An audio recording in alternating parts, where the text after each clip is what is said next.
des rêves, Dieu voulait que les sélectionnés écoutent seulement cette message. Amen. Donc vous êtes les sélectionnés de Dieu. Amen. Amen. Voilà. La portion des Écritures que nous venons de lire, la Bible nous parle du patriarche Abraham. C'est pas pour rien que je t'ai fait répéter Abraham.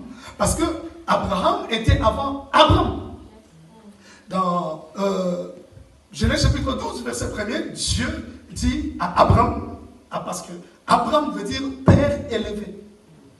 Mais Abraham veut dire père des entrailles. Bon, je n'aime pas trop la signification de lui, c'est comme il dit père des multitudes. Oui, il parle de multitudes parce que les multitudes viennent des entrailles. Mais le mot étymologique, c'est Raham. C'est comme ça que vous verrez Abraham, Dieu va faire de lui Abraham. Je vais vous expliquer toutes ces choses. Mais laissez-moi vous dire que la montagne dont il est question ici, ce n'est pas un lieu géographique où l'Éternel pourvoit, sinon tout le monde, nous rendrions là-bas. Alléluia. Amen.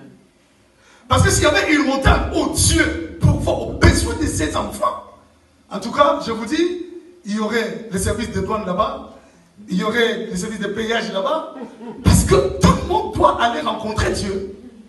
Je ne sais pas ici en Belgique si vous avez une montagne de prière comme nous à Kinshasa, il y a Manguégué, il y a Luzizi là, il y a Intendance, il y a Badara. Je ne sais pas ici il y a des montagnes de prière. Non, certainement pas. Donc c'est qu'ici, on ne sait pas chercher Dieu pour qu'il pourvoie. Donc vous allez comprendre qu'il ne s'agit pas d'une montagne géographique. Quelqu'un dit Amen. Amen. La montagne, à la montagne de l'Éternel, il sera pourvu. Ça fait directement allusion à la présence de Dieu, ce qu'on appelle panim en hébreu. Pourquoi? Parce que, c'est le premier jour où vous devez bien comprendre tous ces concepts. À la montagne de l'Éternel, il sera pourvu. Cela veut dire en la présence, à la panim de l'Éternel, à la panim Yahweh, il sera pourvu. Je vais vous expliquer. Le mot présence, en hébreu, ça n'a jamais été au singulier. Parce que le singulier de la présence en hébreu, c'est pané. Dites à moi pané. Mais lorsqu'on écrit la présence, on l'écrit toujours au pluriel, panim. Lorsque vous lisez la Bible, vous voyez les yim, c'est le pluriel des né.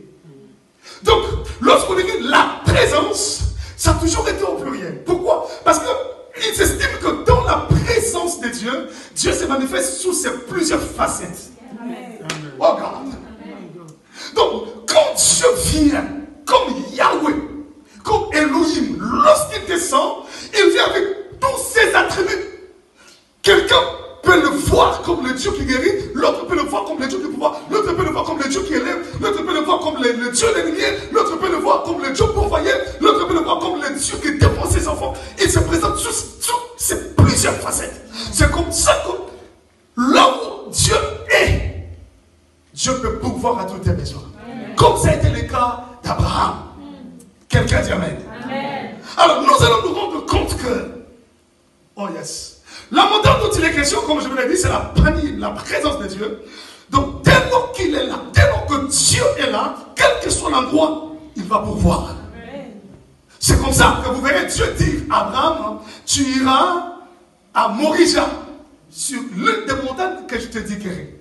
Parce que Morija, ou Israël, c'est un pays montagneux. Alors il y avait plusieurs montagnes. Mais Dieu a orienté Abraham d'abord à Morija et sur une de ces montagnes. Et voilà pourquoi lorsque nous lisons la Bible, la montagne est aussi prise comme l'église. Là où il y a la présence de Dieu. Là où il y a la présence de Dieu. L'église. Donc lorsque nous parlons de la montagne, nous pouvons aussi parler de l'église. Comme montagne de l'Éternel. Comme Sion, la montagne de Dieu. Donc, lorsqu'on parle de la montagne, je voudrais que nous mettions tous à l'esprit, c'est là où il y a la présence de Dieu. Ça peut être à l'église. Donc, tu peux faire de ta chambre une montagne de prière. Amen. Oh my God. Tu peux faire d'un coin de votre maison une montagne de prière. Nous pouvons tous être ici dans l'église. Nous sommes sur la montagne de Dieu. Mais il y a des moments, oui, nous allons passer ce moment, je vous promets. Il y a des moments où nous allons monter en prière. Je dirais à quelqu'un, élève ta montagne là où tu es. Tu peux chercher ton coin, tu dis, ici, je lève ma montagne de prière. Waouh! Là où il y a la présence de Dieu. Je me sens sens bien quand je prie. Je me sens bien quand je m'agenouille ici. C'est pourquoi vous verrez même les occultistes dans leur maison, ils mettent une chambre personnelle. Il n'entend que lui seul, là où il fait cette incantation des mystiques. Parce qu'ils ont ce principe qu'on doit se retirer dans un lieu sacré, là où il y a des bougies, des histoires blanches, des statues, des histoires où ils créent l'atmosphère satanique. Vous comprenez ça? C'est comme ça, nous aussi, un sacrificateur, oh my God, lorsqu'un sacrificateur monte dans la présence de Dieu, gloire à Dieu pour Apocalypse chapitre 1, verset 6, où Christ a fait de nous un royaume des sacrificateurs. Lorsque toi tu t'approches de Dieu, tu dois chercher à créer l'atmosphère de Dieu. Je n'ai pas besoin de bougies, je n'ai pas besoin de statues, je n'ai pas besoin de grosses bibles, mais j'ai besoin de comprendre seulement que Yahweh est dans ces lieux. Pendant que je prie, pendant que je cherche Dieu, je suis en face d'un Dieu qui répond. La Bible dit, oh, toi qui exauces les prières, toutes les nations viendront vers toi. Lorsque je m'avance vers Dieu, je sais que mon Dieu est là, il m'exauce. Et lorsqu'il exauce, il répond aux prières. Je dis à quelqu'un ce soir, il est possible que Dieu te surprenne en exaucant tes prières, faites même accrocher. Ok, à dire amen.